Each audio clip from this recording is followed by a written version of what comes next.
Yo, what's good, Bills Mafia? It's Stevie Johnson, and you're in the sit down with my man Sauce God. Go Bills.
And you're live here in the sit down on Facebook and YouTube with Sauce God and special guest tonight, the Jickster of 97 Rock, Buffalo radio legend and legend of the community of Western New York in itself. Hit us with a like and a share. Join us here in the comment section. We're here to talk everything music, sports, and everything Buffalo right here in the sit down. Presented by Duff's Famous Wings, BuffaloSauceGod.com, the Big Tree Inn in Orchard Park, Louie's Bar in Attica, and of course the Zubaz 716 Sports Card and Memorabilia Store in Depew. Don't go anywhere, guys. We've got a nice show ahead of you guys. We'll be here in just a few moments.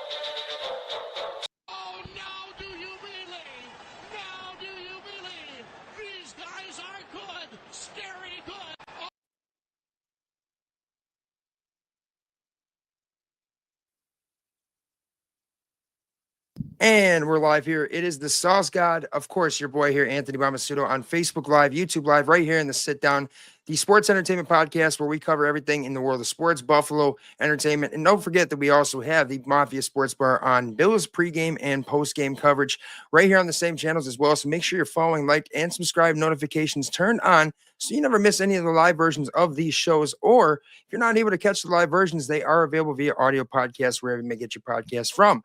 So tonight we have a special guest. Usually I'm live on Friday nights, but this is a great opportunity that I couldn't pass up. My guy, the Jickster, is joined here with me right here, the current 97 Rock DJ, legend of Buffalo. How are we doing this evening, the Jickster? Sauce, what's going on? So originally we were talking and I said 6, and then you said 7, and then I have to do a radio show at 7. So here we are at 6. Good to be on the show, man. And for anybody that doesn't know, 97 Rock is my favorite radio show of our radio station of all time. Even when I lived outside of the state of New York, I did listen to 97 Rock on the app. Now, I've talked to you a little bit before, Jickster, that I've actually been employee of the day twice now with the radio station. So I think it's still cool that you guys are doing that. But we're going to kind of get a chance to get to know you. We're going to figure out where your favorite places for wings are, what you're doing on tailgating occasions, as well as the other things that you have going on, because you have some pretty big events coming up that we're going to talk about towards the end of the show. But ladies and gentlemen, welcome into the Jickster. Join us in the comments, hit that like and share. 12 Gauge is backstage producing the show as always, guys. So now let's start it off with something basic here. How did you get your start in the career of broadcasting and in the world of radio? Go all the way back to the origins. Well, so I wanted to be a rock star, And I went out. My parents gave me a loan to go get a sound system. And then I realized I couldn't really play guitar or sing. So I took the sound system, and I was a big, I listened to the radio all the time, 97 Rock when I was a kid growing up. So I started to garage DJ and DJ like little parties. And then I was class president. So I hired myself to do school dances. And then I worked at Darien Lake, and that was a melting pot of high school kids. So the next thing you know, I was doing all of the Genesee, Wyoming County school dances. And then I started radio. My first radio job was at 1140 CJ Country. You're home in the country in Warsaw, New York. More cows than people in Wyoming County. It's the dairy capital. You got a roundabout in the center of it all too. Yeah, but it was a great experience. And then luckily, a little hard work and who helps. Mm-hmm. And I got my foot in 97 Rock and been there since 2004. So I'm in my 21st year at 97 Rock. Hey, congratulations. That's awesome, man. Now, actually, it's funny because I had a little bit of an interesting thing to add towards what you were just talking about. So I actually know a little bit about your history because my stepdad used to be around at bars, whatever you had going on in Attica. And if he was around in bars in Attica, the Attica Hotel. Sure, yeah, absolutely. The Attica Hotel. He said he remembers you from those days and that you were always a people person and that you were destined to make it in whatever you were heading for in the world of broadcasting. So that's great. Nice 20 years with the radio station, huh? Yeah, but a lot of years before that, like I DJ'd at the Attica Hotel. I DJ'd at like 6 different bars. There were 7 days in a week, and I was at 6 different bars spinning tunes after high school. And before I got my first radio job, I still do bars. I still play out, not as much as I did back then. Back then I had to do it for money. Now I do it, for money and for the fun of it. I play at Batavia Downs every Friday, most Fridays. And I do karaoke and DJ at Sunny Reds in Lackawanna. And they got a wing night from what I know too, Sunny Reds. Yeah, we'll get into that in just a little bit. But yeah, so I still do all that too. Sweet, man. I mean, it's awesome to get a chance to get to know you because a little bit about me, I actually, your voice, Carl Russo's voice and Slick Tom's, former DJ's voice are guys that really made me want to get into. I always knew I wanted to be some type of broadcasting role, but I never knew specifically what it might be. But I used to listen to 97 Rock driving from Leroy to Dunkirk, New York. That's about an hour and a half on the I-90. And 97 Rock, that voice, I'll tell you what, man, it gives me goosebumps thinking about it right now. It's cool that's how you kind of got your start. I started my own podcast back in 2020 when COVID happened. No school, nothing like that. Had no training in graphics, anything like that. And I just pretty much wanted to build something and go towards it. I got a chance to work with a company built in Buffalo, a third-party Bills media group that's pretty big on Facebook. But, some things happened along the way where I just kind of wanted to take it my own direction. So here I am now. And I've actually had Carl Russo on formerly as a guest.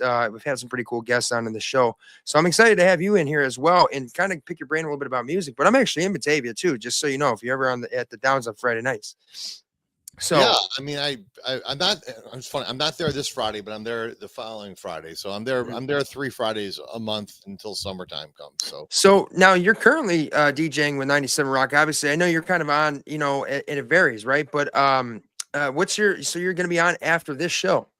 I'm on 7 to midnights Monday through Friday, and then I'm on 6 to 1 a.m. Saturday nights. Wow. You're putting in the work, man. I'll tell you, it takes dedication. And if I can't be in studio, I do it from home or I do it from wherever location I'm going to be at. So, you try to do it live as much as you possibly can. Sometimes I do have to record it. But that's radio now, but if I record the show, I record it like a few hours or an hour before we go on the air. So it's not like I record it like 6 days in advance. So I can still talk about the weather and still talk about what's relevant and still take phone calls. I like to take phone calls too. Yeah. See, that's something that I'm sure is got to be challenging in itself. COVID kind of forced people's hands to have to be in that sort of situation. So that's good that you're able to adapt. Now for me, I'm kind of curious, so you got your setup there at home, you work. all these different hours. Now, do you also cover the 97 Rock tailgate as well? Yeah, I've been running the tailgate party right up until this year. And then I'm director of special projects now. So I turned over my promotions director marketing stuff to a coworker at Cumulus, and she does a great job. So this is the first year I didn't actually run it, but I was there, and it's kind of hard to. Oh, Stella, by the way. No, Stella's a Shred and Reagan show, so Okay, she doesn't run it. Lexi runs it. Lexi. Gotcha. Okay. But Stella's awesome. Everybody I work with is awesome. So it's the tailgate party that I set up for 20 years. Mm-hmm. And it's nice to know that I don't have to be there like at 5:30 in the morning like we used to get there and stuff. But you still like, oh, that banner should be hung over there, and that tent should be over there. You still like to call you still want to call the shots. Mm-hmm. But it's a hell of a tailgate party. We have Tito's. It's a Jim Beam tailgate party. They bring all different kinds of Jim Beam flavors. Tito's does a drink of the week. The last few games they were doing Tito's and hot chocolate, which is very Tito's good. And hot chocolate. It's marshmallows. It's outstanding. And we have music and a lot of Shred and Reagan show up. Myself, we broadcast from there live. It's just a great time, and we really do get people ready to cheer on the Bills in a good old-fashioned way. Mm-hmm. So I'm also curious too on something about a little bit more on a personal level. Obviously I've heard the different voices on 97 Rock over there. Russo's got to be one of my favorites. That guy sounds like Western New York. And I mean, I've been told that I have a little bit of that Western New York sound too, but nothing like that guy. But who would you say is your closest buddy over there? And don't worry, we're not going to tell nobody, but who's your closest buddy out of everybody over there? Well, it's funny you say that. So I grew up listening to Russo too.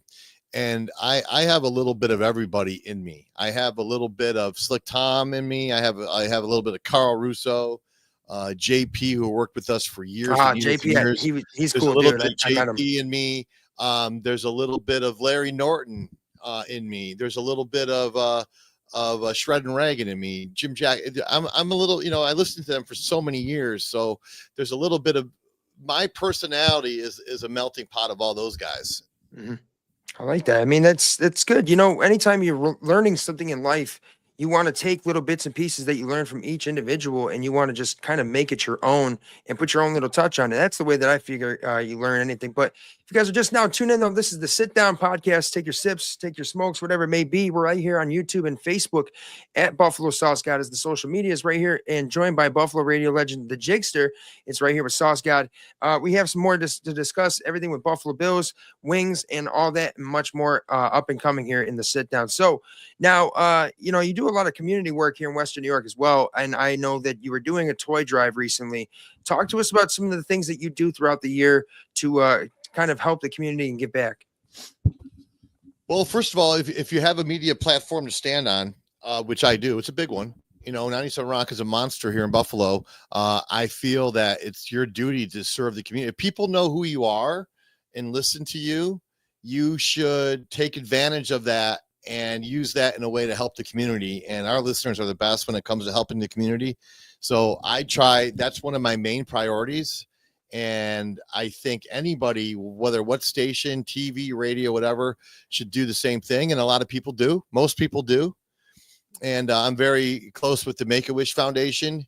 Obviously, we do our Make-A-Wish Radiothon in September every year. This past year, we raised over $300,000. Wow. We did a day of giving on Josh Allen's birthday with Kaleida Health Children's Hospital, the Patricia Allen Fund, and helped raise over $400,000. Kaleida did a great job with their fundraisers to get that going. And of course, the Power of Radio got that out there and promoted it. I feed more Western New York. I've been living on a truck for 19 years, 1 week out of the year. This year will be our 20th anniversary. We're working on some really special things this year, but Make-A-Wish, 11-day power play. They give the Children's Hospital 80% of the proceeds go to cancer research at Roswell Park, Camp Good Days. So it's all those things I'm just thrilled to be a part of. And my favorite saying is, I don't have to do stuff for charity. I get to do stuff for charity.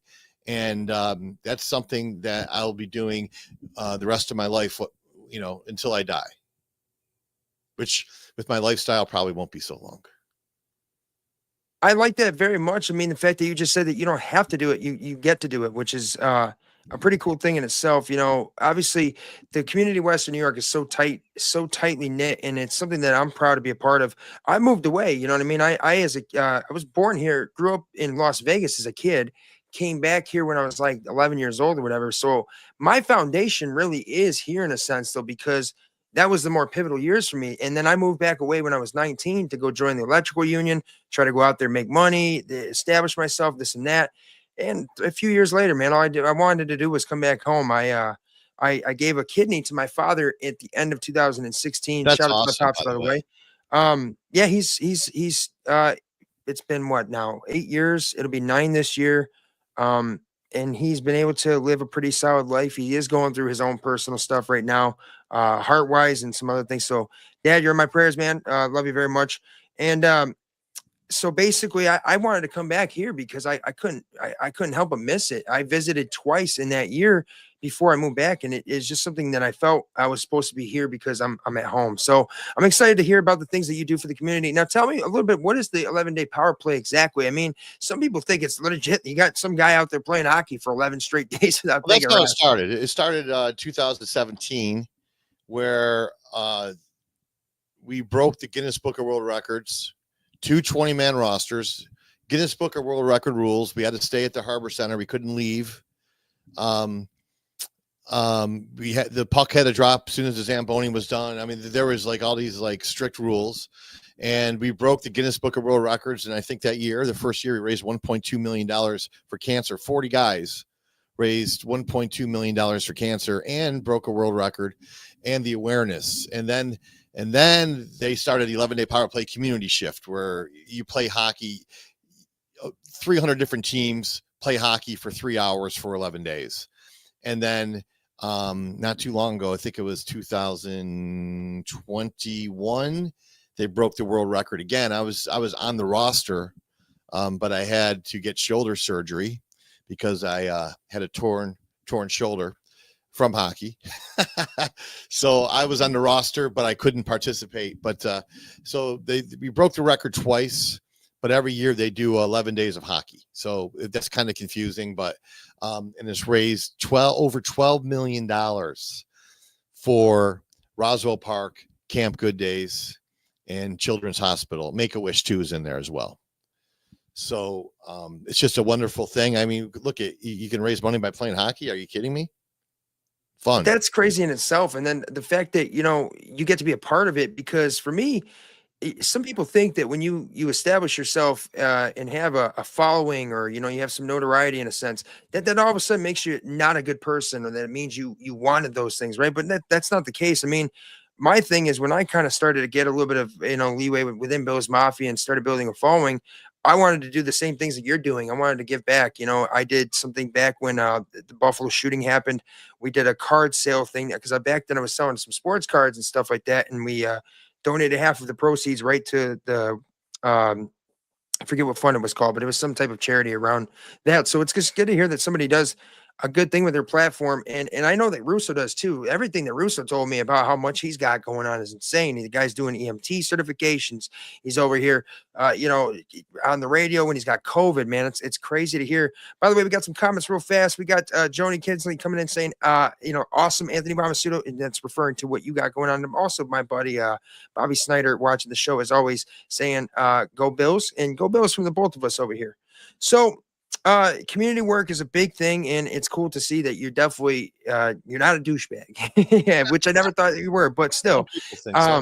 Let's go on a little bit of Bills talk, obviously, because a lot of people here know me for Buffalo Bills coverage. I've had some former Bills players on the podcast as well. You know, Stevie Johnson's a good buddy of mine. And actually I still do some stuff with him, and he does a lot of work in the community. So let's talk about the Bills. Spoke with Stevie when he was up here last. Yeah. And I can't remember how long ago that was, but he looks great. Looks like he can still play. Yeah, he does look like he could still play. It's just funny to me that I get up near him and I think to myself, I could definitely boss this dude. You know what I mean? Because I also wear the number 13, and I have a standing joke with Stevie. Every time that I see him, I say that I'm the better 13. I wouldn't have dropped that past the end zone. I've said to him before too. So, let's talk about the Bills Ravens game. There were a lot of people in the media, Jickster, that thought there was a good chance the Bills were not going to win this game. I never once had that feeling. What did you think of the Buffalo Bills' performance against the Ravens in the divisional round of the playoffs? I thought it was great. I actually thought that they were going to. I actually thought the game wasn't going to be as close as it actually turned out to be. They did outplay them. The 3 turnovers, unbelievable. Let's keep that going. The takeaway ratio, but if you look at their losses the last 2 seasons, almost every game they should have won or beat themselves. Yep. Except for the Baltimore Ravens game. Baltimore came. They came to play. We went to Baltimore and they kicked our ass. They needed to win that game. They really did. They were at a point where they only had one win. That was week 4, though. Baltimore kicked our ass. Mm-hmm. And that team, the Buffalo Bills, remembered that. And when they got into a situation where they were going to play Baltimore again, those guys were pissed. They were certainly focused. You could see it in McDermott's eyes. Like, we'll see about this. They were pumped. And they came out, and it was a statement game. Obviously, every playoff game's a statement game, and they made the statement. And now, I cannot see KC beating us 5 out of 5 times. I just can't see it in the playoffs. Yeah. I just can't see it. So, this team is something special, and they're talented. They're well disciplined. They're a family. They all hang out together. So I'm looking forward to what we're going to see. And I'm one of those guys that you can ask anybody, any of my friends. I was not excited this year. Nothing during the offseason really made me excited. Like, oh, Buffalo's going to be better than they were last year. And these no-name receivers quickly Matt Collins themselves. Everybody eats. Throw the ball. Like, it's unbelievable. It's unbelievable. And that's a good team, and we're healthy for the most part. We're healthy going into this game Sunday. So, I guess let me put it to you this way, though, season, because I wasn't excited at all until about week 7. I'm like, oh my god, this team's really something special. Well, I think there's a lot of fans that can definitely relate to that. I'm not one of those. I'm a person that really, I see something and I try to make the silver lining out of it, which I'm sure you do in a sense too. But me, I really thought to myself, okay, if we're trying to get rid of Stephon Diggs for only whatever round draft pick, I think a 2nd round draft pick, and we're gonna also have a dead cap hit of $30 million, there must be a reason for it. And then I started to think about the big games. Did we ever see Stephon Diggs perform against the Kansas City Chiefs? No, we did not. We saw other guys do it. Dawson Knox. We've seen the running backs. We've seen Josh obviously put the team on his shoulders and do it himself. And I think that when I saw that, I started to think, damn, all those Patriot teams that won the Super Bowl, they never won it with superstar players outside of Tom Brady and, Rob Gronkowski and a couple really good defensive players. But receiver-wise, Wes Welker, they didn't win a championship. Randy Moss, they didn't win a championship. They won a championship with guys like Julian Edelman, who was originally a quarterback at Kent State, and then he's playing special teams and playing half defense, half offense.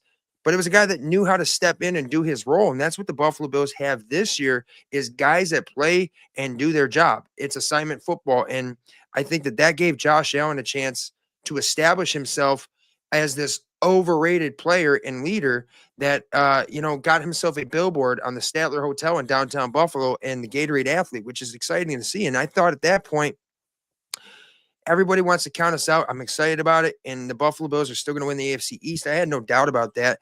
But it makes me even more thrilled because we have money to spend next year. And what this team is building right now, I think we see it's a family, like you said. What do you think of that?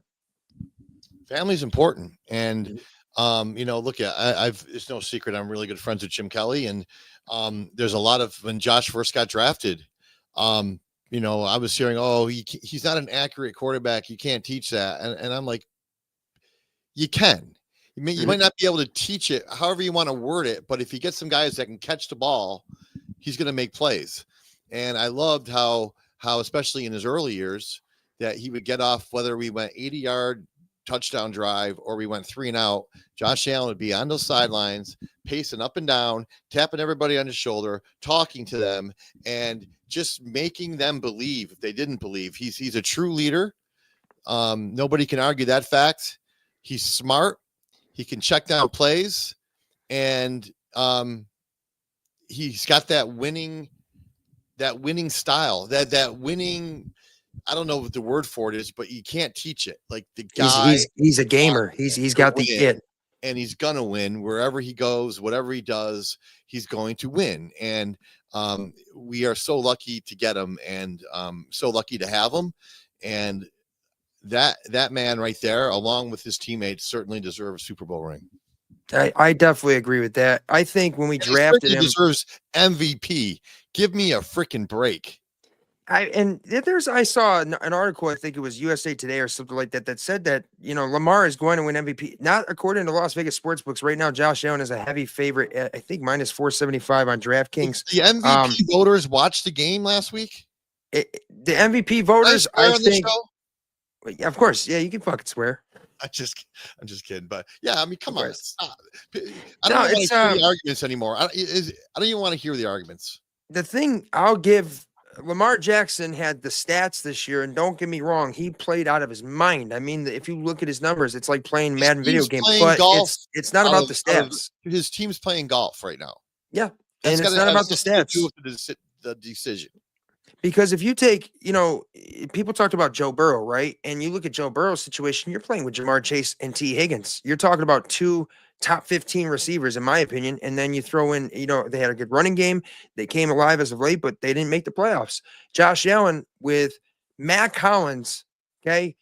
Keon Coleman, who as a rookie made a lot of mistakes. He also had an injured Dalton Kincaid, Dawson Knox, who we knew had hands of stone, but the running backs had his back, right? But this Bills team rallied around the guy that is the system, and that's Josh Allen. And I think that Josh Allen is the kind of guy, it might not look pretty in the process of winning sometimes, but it doesn't matter to him. He's going to do whatever it takes to win. And that's what I saw in his rookie year. You go back to the game against the Jaguars, his rookie year against Jalen Ramsey. It wasn't exactly the most beautiful, statistic wise, but it didn't matter. You could see that the guy was going to win games. And I said back in his rookie year, and everybody, that wanted to talk trash about him, he's trash, he's overrated, inaccurate, throws turnovers. I said it's not about statistics at the end of the day. Passing yards is a cool stat to look at, but the only statistic that matters is the final score at the end of the game. So we see that. Right. Now I think it's great to see the Bills are carrying that momentum outside of Baltimore. I think, we didn't show the entire ability of what our offense and defense can do, but we still brought a good amount of it. But now we're heading into Kansas City. Now we're not going to be here this year. I'm okay with that. How do you feel before we go into the matchup against Kansas City? I know people talk about the refs, and we're going to try to put that aside for right now and just talk, unbiased. How do you feel heading into Kansas City before Sunday? I feel pretty good about it. Again, what did Casey in the playoffs since Josh Allen's been here beat us 4 times? Is it 4? 2020, 21, 22, and 23. So I don't see them winning 5. Actually, no, 3 years, because the Bengals were one of those years. I don't see them winning 4 times then. I don't, people that say, Mahomes, does he get special treatment? Possibly, the NFL, he's an all-star quarterback and maybe the commissioner says, take care of these all-star guys. But I tell you right now, I think if this country roots for the underdog, don't tell me this country doesn't want to see Buffalo in that Super Bowl right now. They don't want to see KC in there again. They're tired of it. They're tired of it. Everyone. It's not just Buffalonians there. The whole country's tired of it.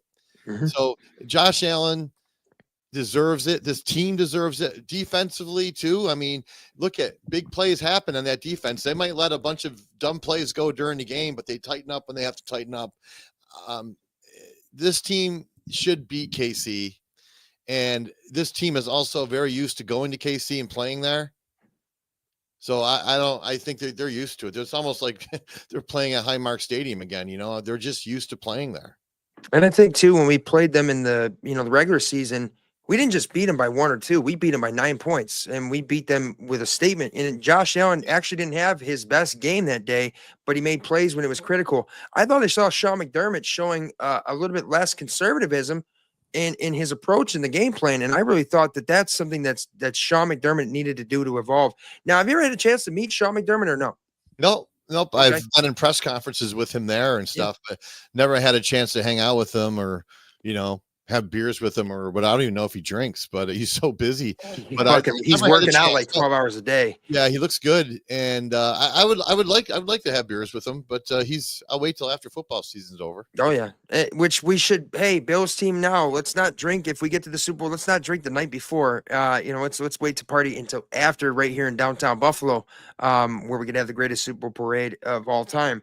So Sean McDermott gets a lot of a lot of criticism at times, but do you feel like now is the chance for him to kind of put all that to the side and get over his mentor in Andy Reid and finally get us to the Super Bowl? And from there, we're going to win. I think he's been coaching better this year. I think he's not being as conservative, like you said, and clock management. There were a few issues, a few games this year, but I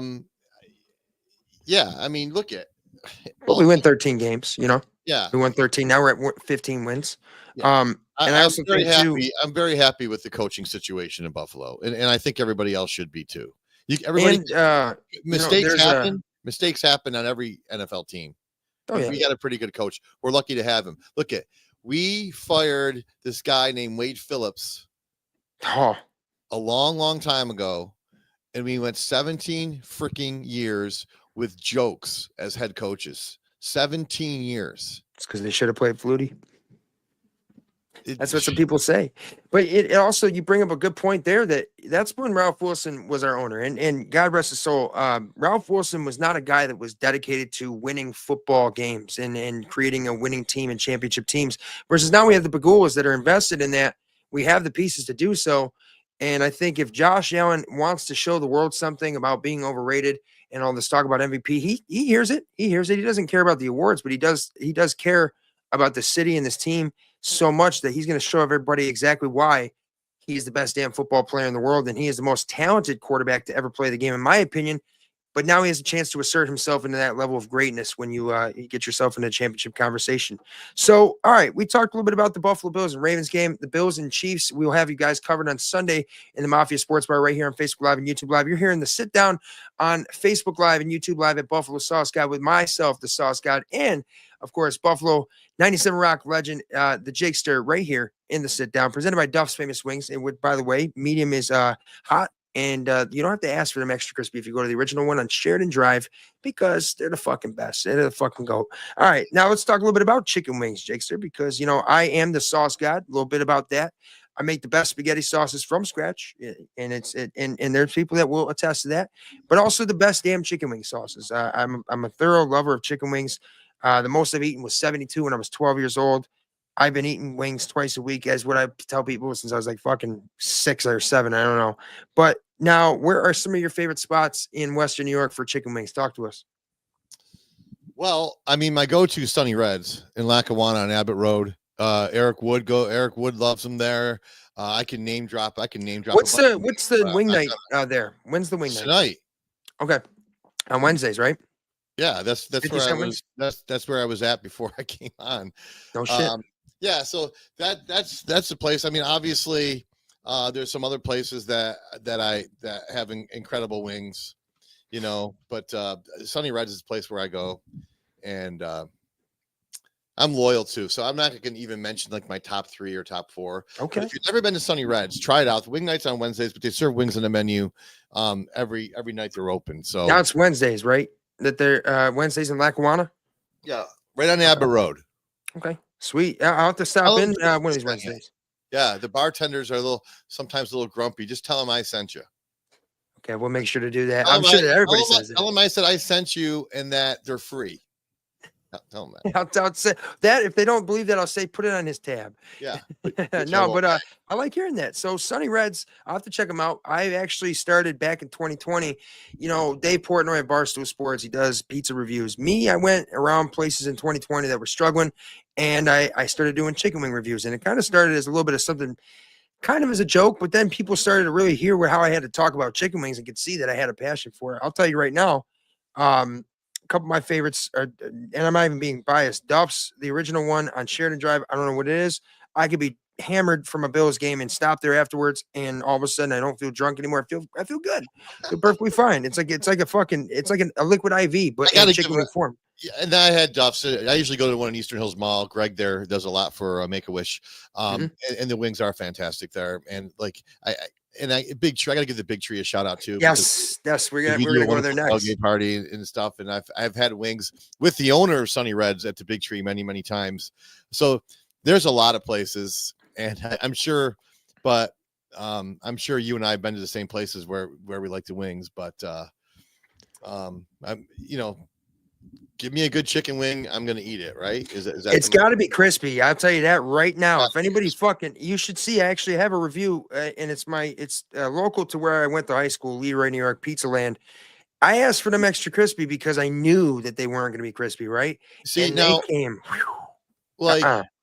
I think I know at Sunny Reds that you don't have to say extra crispy. Exactly. That's when you know. And I think at Duff's too. You just said that. So I think at Duff's, that's the way they're supposed to come. Well, those are buffalo wings, extra crispy, right? Because I had a rule, when I did my reviews, I wouldn't ask for them extra crispy to test them out. You know what I mean? Gabe's Gate was one of the best that did that. Big Tree in always, Duff's always.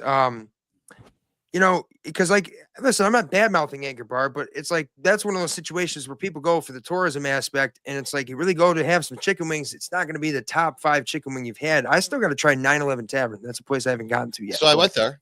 I went there last year for the first time. It was great. Yeah, another great place that I heard that they have had this 2 people making wings for the last 40 years. The guy that then he passed away, his daughter started doing it, so that's pretty damn cool. His daughter's running it, and which is good. So it's in the family, and she, from what I hear, because I was never in there when her father owned it before he passed away, but from what I hear from all the locals, and it's not that far from where I'm at right now, that she does it exactly the way her old man did it. So. Mm-hmm. And they're only 4 to 8 they're open, and it's very, very limited. So you got to get in there and get what you can while you can. Let me ask you this, sauce wise, how do you like your chicken wings? Medium. Sometimes I order mild. Don't throw rocks. I mean, I can eat them hot, but I can eat like 1 or 2, and then my nose starts running and everything. So I just get a medium. And then another way you can tell a great place if their mild wings are good and flavorful. Oh yeah. And their medium and hot are going to be amazing too. So that's another way you can judge wings. See, now I have my own signature sauce, spins that I do. I'll take a Frank's Red Hot and I'll mix it with some butter. I'll mix it with some garlic and also mix it with some lemon pepper and some other seasonings. And that kind of gives me a little bit of a different flavor to it, a little bit of sweetness, a little bit of tang. I actually did that at the Chicken Wing Festival this year, which I did not win, but it's only because I show up, I got a fucking, a little saucepan to make my sauce, just a little plate to serve. Oh, were you on stage doing it for a little I was on stage. But the only thing is, the guy next to me, he's got a fucking a charcuterie board with fucking blue, red, white, and blue cheese. Was I there for that? Was I emceeing that? I'm not. I don't think you were emceeing that. I think because it was some old little guy that's going. He's known in the chicken wings. No, he almost looked like Drew, but no. Yeah. So yeah. Well, there's so many different ones they do during that weekend. Well, yeah, I was supposed to be in it last year, but then somebody got blown up by the hot plate on stage, so they had to cancel last second. But I didn't win the event, but not true. They gave my wing to all these people in the crowd, and I'm telling you right now, the people in the crowd, because they're traditional Buffalonians, are looking at me going, sauce. This is the one. But I think the Buffalo Wild Wings owner had a little beef with me because I was saying something about every time I've ever been to Buffalo Wild Wings, I only order your boneless wings because I don't. It's funny. I've had Buffalo Wild Wings a lot of times. So not to throw stones at Buffalo Wild Wings, but are they locally owned and operated? Exactly. You know what I'm saying? Hey, if you guys are just out tuning in, this is the Sauce God talking chicken wings with the Jickster of 97 Rock, and we're talking a little bit about the Buffalo Bills before.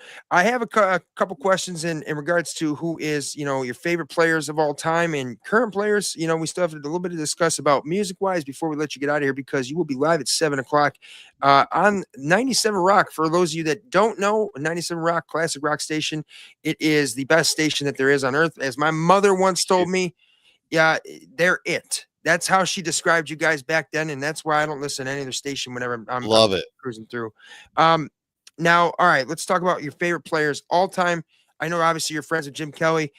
Who's your probably favorite player of all time outside of him, and who's your current favorite player?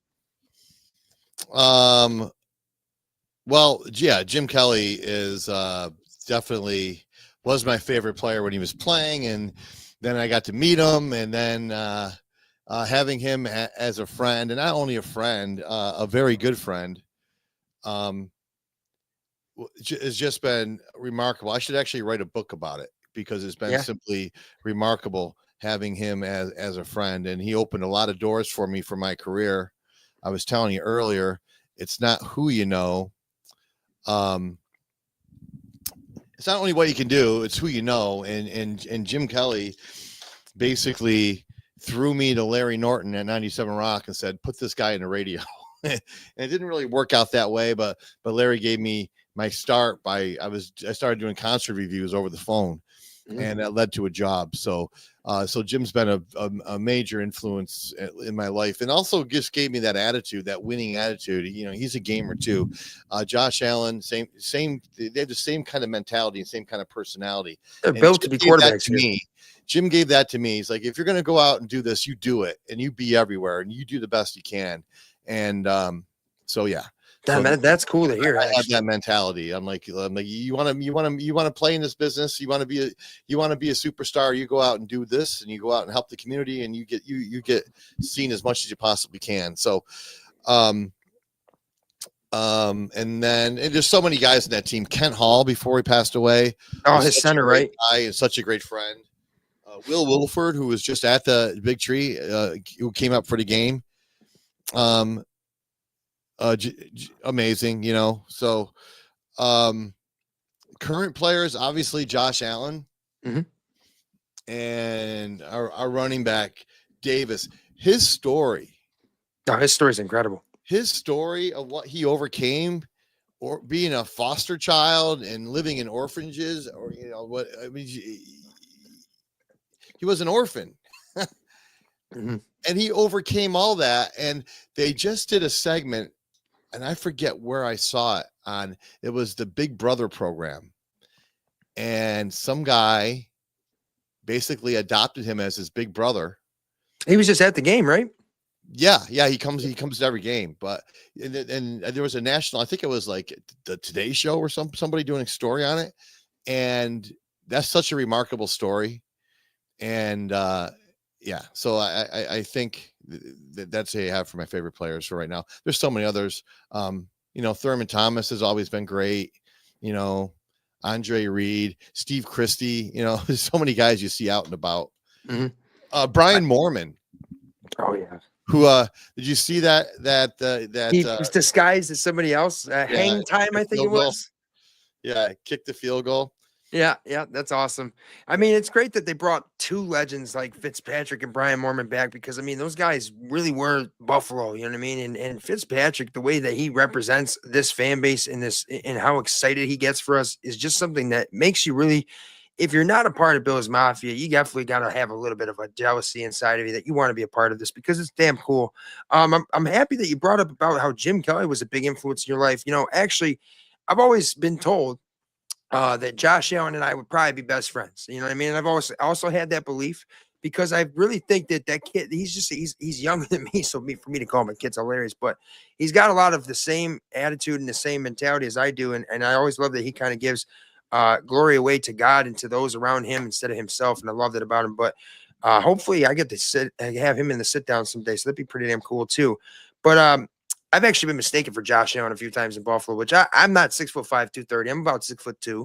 I'm not quite a god with throwing the football, but I guess at times I could see it. Not right now. I'm looking a little scruffy, but I'm also long hair too, which is kind of crazy. My ex-girlfriend once looked at me when I was growing my hair out, and she looked at Josh Allen on the screen, looked back at me, looked back at him, and goes, "Oh, I see why you're growing your hair out now." You know what I mean? So, all right, Jickster, I have a few more questions for you before we let you get out of here. We're right here in the sit down, presented by BuffaloSauceGod.com, the home of Sauce God merchandise, as well as the sit down merchandise. And don't forget the Zubaz Zone 716 sports card and memorabilia store, run by co-host on the show on the Mafia Sports Bar, Jason, aka the Modown, aka Lake Effect. So, favorite bands, Jickster. I want to know your favorite bands. Talk to me a little bit about that. Give me 3, 4, or 5, whatever you want. Well, I'm a huge Bruce Springsteen fan. saw Billy Joel, Bruce Springsteen, Tom Petty, John Mellencamp, Tragically Hip. I mean, I'm just a music fan, Mhm. and I'm going to come right out and say I'm a Taylor Swift fan too. And here's why. Really? And here's why. Because one, the girl writes all her own music. Okay. A lot of, now she started out in country, and then she didn't just start out in country. She went to radio station after radio station after radio station and met the DJs and sold herself and her music to these radio stations. The songs that she wrote, there's most country singers. I shouldn't say most. A lot of country singers are karaoke singers. Mm-hmm. Nashville's very white tie corporate. They have songwriters. They find a nice looking girl or a nice looking guy. Say, here's your songs. Go sing. Did you know that? Mm-hmm. Yep. Yeah. Actually, there's a girl from around here that is in Tennessee. She was kind of doing a little bit of the same thing too. Her name is Grace Kovac. I don't know if she's doing as much of it now though lately. But so Taylor Swift worked her ass off to get where she was, and then she basically told country music to go screw themselves and re-recorded all her albums because they were getting some kind of huge, I don't know the whole deal on it, but they were probably making way more than she was. So she recorded all her albums. And now the girl is selling out stadiums. Okay?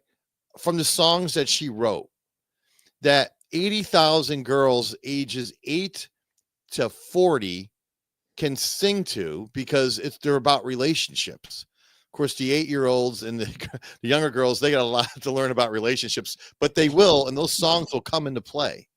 So she's writing songs that everybody can sing. She's writing real songs about real emotions, and she's selling out stadiums, and she gives a lot of money to charity, and she takes care of her road crew, and she gave her truck drivers $100,000. And, so put aside her politics, put aside that she dates Travis Kelce, put all that aside, the girl is a phenomenon. Mm-hmm. And we're very musically talented. There's no denying that whatsoever. Well, that's not Taylor Swift, but yeah, I'm a huge Springsteen fan too. And you can put his politics aside, put everybody's politics aside. It's just music and songs that can relate to you. And songs. Springsteen, you got Little Steven, who actually, the Underground Garage that is on every Sunday night. Sunday nights, right? Yeah, and Little Steven also too is a character in my favorite TV show of all time, The Sopranos. So that dude sounds cool as hell, man. When he's talking about music, hey, we're in the Underground Garage. I love that, dude.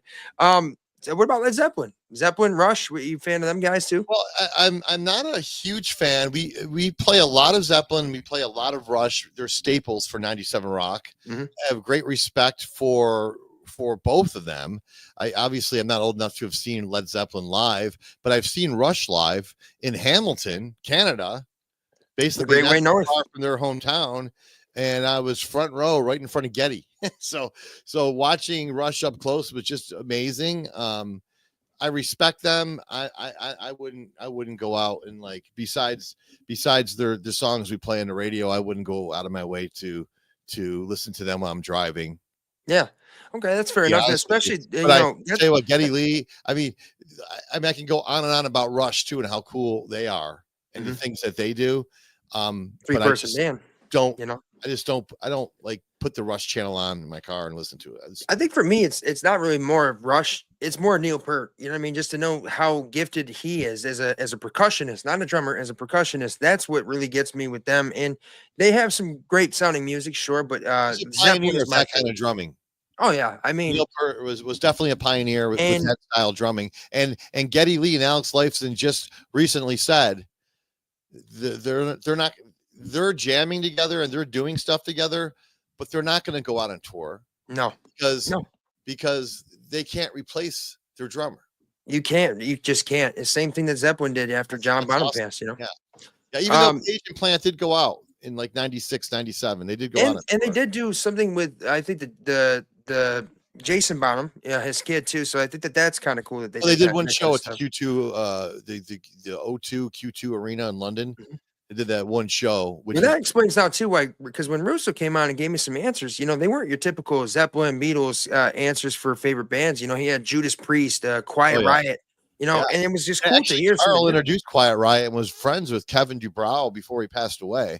So, and I remember Quiet Riot was one of my first concerts. I remember seeing Carl go up there and introduce him. Is Russo still playing the banjo? Someday. Is No, that Russo was way before the banjo. No, does Russo still play the banjo these days or no? No, not on the air. No. Yeah, he doesn't do the someone told him to Southern Rocket 5 or whatever. Someone told him to put it down. He doesn't do the Southern Fix at 6 anymore. Yeah, the Southern Fix at 6. I miss those days, man. I love that. And then you had the 5 o'clock funnies.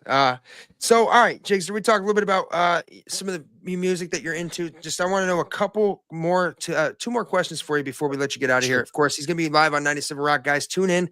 Feel free to call into the show too, which I might do just to get a little song played. I might even request some Rush for you.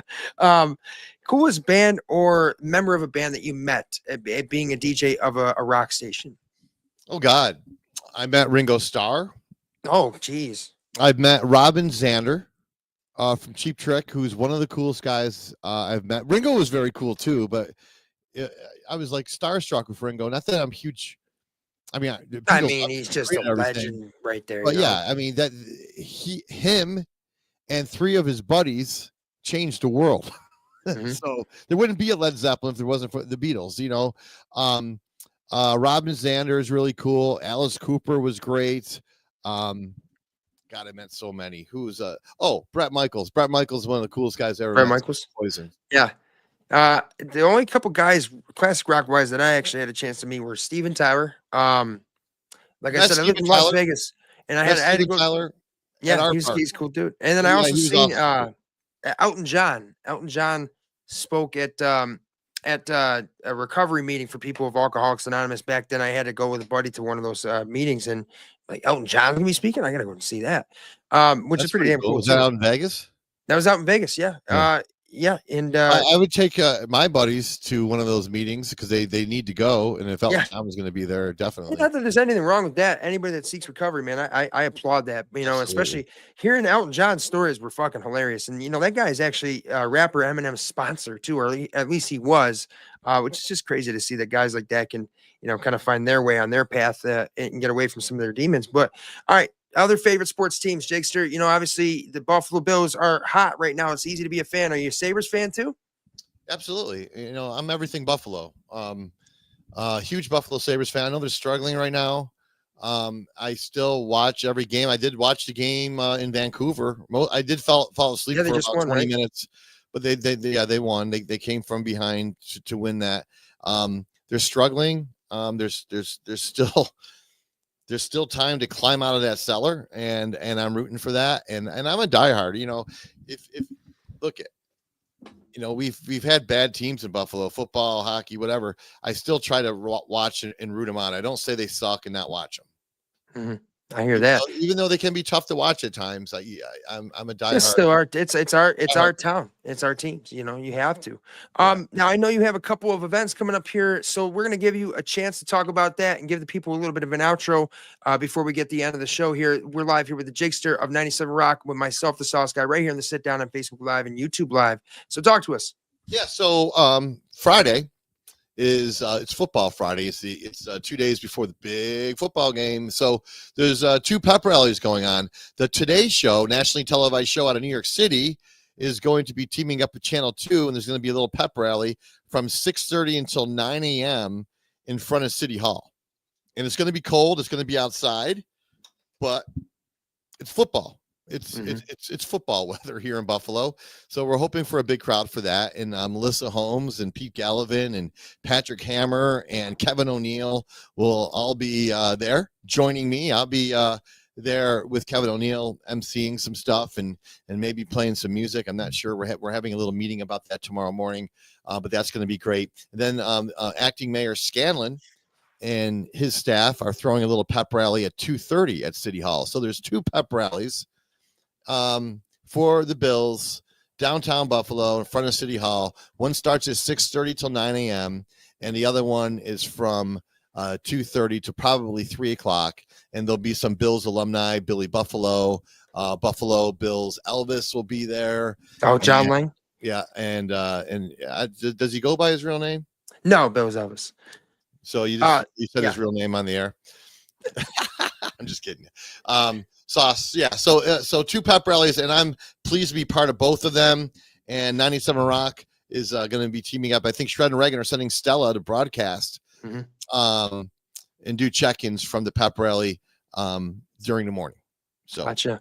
Well, excellent, man. I'm happy that we could have a chance to sit down and talk with you and get to know you a little bit. The Jickster, ladies and gentlemen, of 97 Rock, Buffalo and Western New York radio legend, a member of the community himself, and a guy that's definitely had his times with the Buffalo Bills, music, and all that and much more. You guys can catch him on 97 Rock next here just after 7 p.m., guys. And make sure, if you don't have it on your FM radio, you guys can always download the 97 Rock app, which I do all the time too, man, because I'll tell you what, ain't nothing better than classic rock music and, listening to one of the best radio stations ever. So, Jickster, we appreciate you, man, for coming into the sit down. We'll have to have you back in here sometime. And, we spoke backstage a little bit about you wanted to get your own thing kind of going too. Make sure you give me a shout, man. I'll be more than happy to help whatever way I can, right? yeah, I will.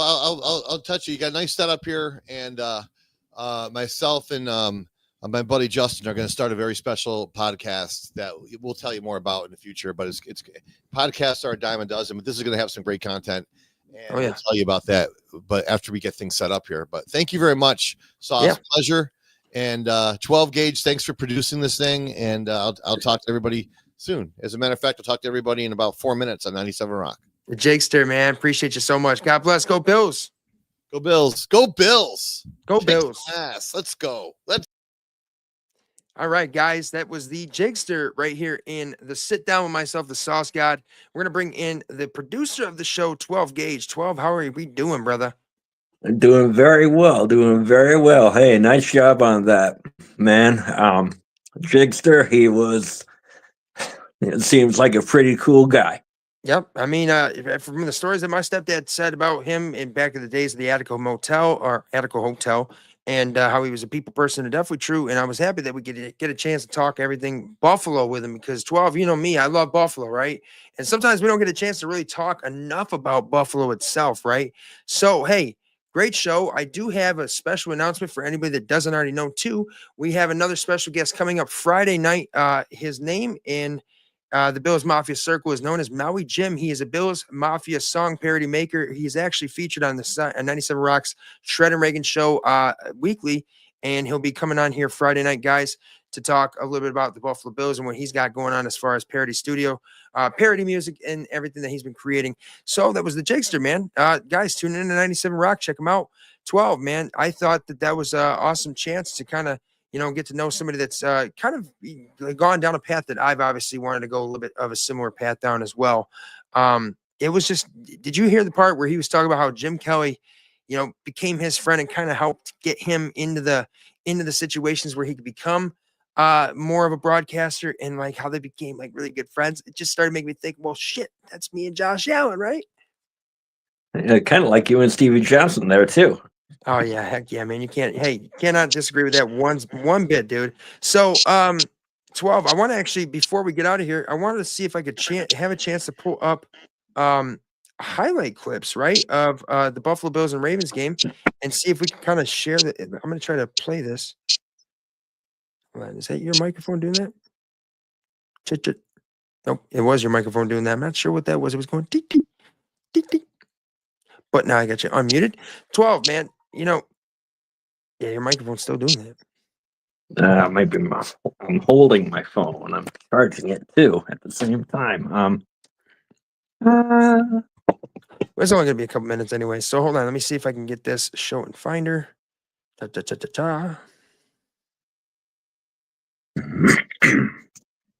And let's go to a different view.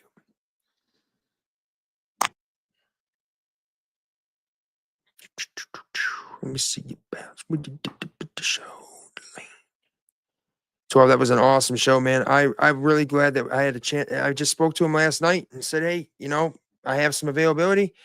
And he goes, how about tomorrow? I go, really? I'm down. Say less. Okay, let's see. Can we Quick turnaround for that? I love that. All right, now can we add, present, share screen,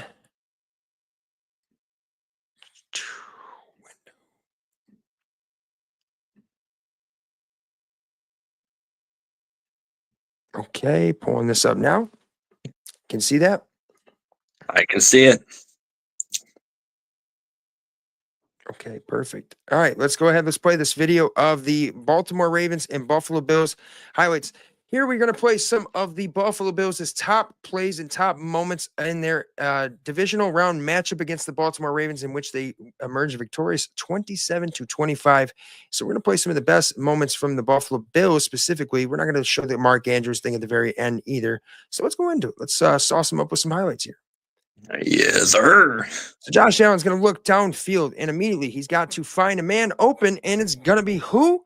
His guy, Khalil Shakir, with a deep pass. Nice big gain for the Buffalo Bills right there, and that kept that drive moving, in which the Ravens were currently up 7-0 at that point, 12. Now we have Josh Allen on another first down pickup right there, using his legs, finding a way, time in and time again, making plays to continue drives, right? So here we go now. Is it going to be Josh Allen running in? Nope, it's going to be Ray Davis who runs in to cap off that drive for a touchdown, making it to 7-7 at that point of the ball game. So good to see the Bills offense finding itself some continuity and finding ways to kind of get themselves, even in situations where they had third downs, fourth downs, they were able to convert and keep those drives alive. But it all started with the defense as well, as we now see Ed Oliver coming up with a big tackle. And I said in the previous shows that Ed Oliver had to have a big game, and he sure did. And I'm excited about that, right? So now 12, what do we got here? Taylor Rapp is going to come up with a huge interception. And that's when it started to really sink into me. We're in the driver's seat. It is our game to lose. And that's the thing. We never put ourselves in a position to lose that, because who? DeMar Hamlin pressures Lamar Jackson and Drops forces the a ball. fumble. And guess who picks it up? It's Von Miller heading down and deep into Bills territory right outside of the red zone. And that put the Bills in position to score another touchdown here. But Von Miller with a big play and some legs. Josh Allen is now in the tush-push formation. And what do you expect? He's the MVP. He runs it in for his first touchdown of the game, of course, 12. And that was the first of 2 running touchdowns on the day. And I think, look at the way that Sean McDermott right here is pointing at his guys. He's loving it. And so here we go. We got the downhill runner of Derrick Henry and the Baltimore Ravens, which was supposed to score here with ease. They just couldn't seem to find a way. I mean, the defense continued to make plays. They would force them into situations like this, coming away with a sack. And that's something that we don't see Lamar Jackson do very much of, his take sacks like that, right? 12-man mafia in the house. Yes, sir. And this one right here was like, okay, they couldn't convert that. They got a kick field goal, right? Now, who's this? Ray Davis again. He was possibly not going to play this game because he came off of a very, very nasty hit, but he was able to play in this game and contribute quite well. So here is one of my favorite plays of the entire thing. 12. His reaction after he scores here is what really has me fucking so fired up. Look at, watch how he's going to look at the crowd, and it's that I'm the MVP, and it's the whole crowning the king right there. Josh Allen, baby, I love that. He was fired up, absolutely fired up. Von Miller leads the NFL in pressures for the last 9 weeks. Playoff Von Miller, and go Buffalo Bills. Hell yeah. So the playoff, it matters a lot with your defense, and it also matters a lot with special teamers. And Tyler Bass did his job. I think a lot of people were really nervous if he was going to be able to convert, but what did he do? He converted when he had to, the absolute most. Now here's another play right here. As look at, they couldn't get the run game going at all. It's Justice Hill that time, but the Bills, and defensively with Ed Oliver in the defensive line and the linebackers, they were wreaking havoc, and they just continued to stand tall. Lamar Jackson is now going to look down the field, and he's got a guy open. This is Mark Andrews. This is a nice gain right here, right? But of course, TB forces the third turnover by the Ravens offense at that point. And that's exactly why everybody that said that it wasn't going to be a big difference because of those 3 guys on the football field that weren't there for week 4 were just absolutely blind.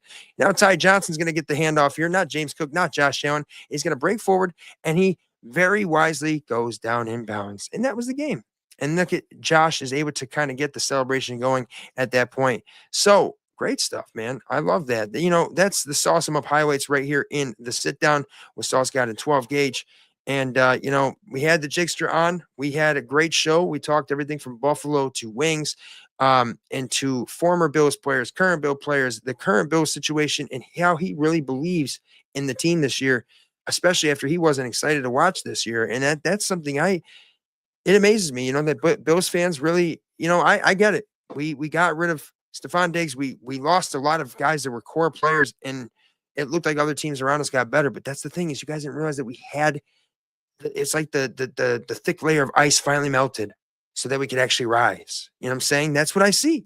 And I see that this Buffalo Bills team 12 gauge has a chance to go and do it this Sunday at 6:30, because not only is it Bills Mafia riding in full force and we're everywhere, but it's the rest of the world riding with us. And I think if there's anybody that's not riding with us, it's Kansas City, it's probably the referees, and it's possibly Roger Goodell. But if we have the rest of the world, man, fuck it.